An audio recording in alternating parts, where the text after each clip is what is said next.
Assalamualaikum warahmatullahi wabarakatuh. Perkenalkan, nama saya Febi Fareza dari Ekonomi Syariah 6.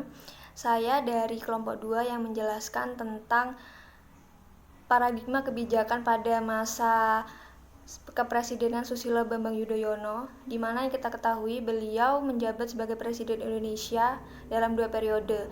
Yang pertama, periode pertama yakni pada tahun 2004 sampai 2009 dengan Wakil Presiden Yusuf Kala, terdapat beberapa kebijakan. Yang pertama adalah mengurangi subsidi BBM, dengan kata lain menaikkan harga BBM dan mengalihkan subsidi tersebut terhadap kesejahteraan terhadap sektor-sektor yang menyejahterakan masyarakat seperti sektor pendidikan dan kesehatan. Dan yang kedua adalah kebijakan tentang BLT, yakni kebijakan BLT tersebut ditujukan untuk orang-orang masyarakat miskin, tetapi pada waktu itu masyarakat miskin tidak menerima dengan baik dan tentunya terdapat masalah sosial yang lain yang ditimbulkan dari BLT tersebut.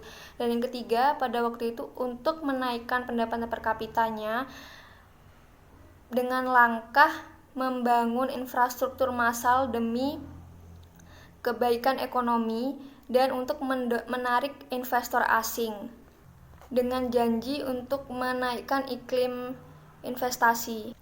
Selanjutnya yang menjadi perhatian pada waktu pemerintahan SBY JK yakni masalah inflasi, di mana sejak tahun 2005 inflasi berhasil ditekan dari 17,11% menjadi 6,96% pada tahun 2010.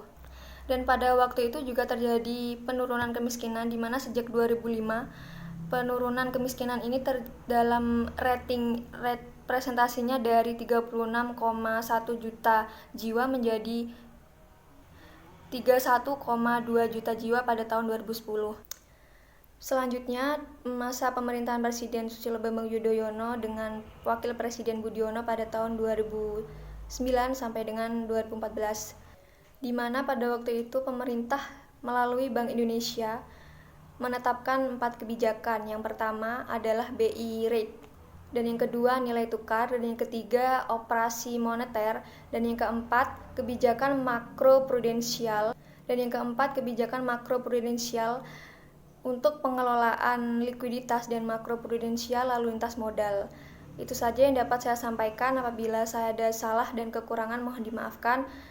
Wassalamualaikum warahmatullahi wabarakatuh. Terima kasih.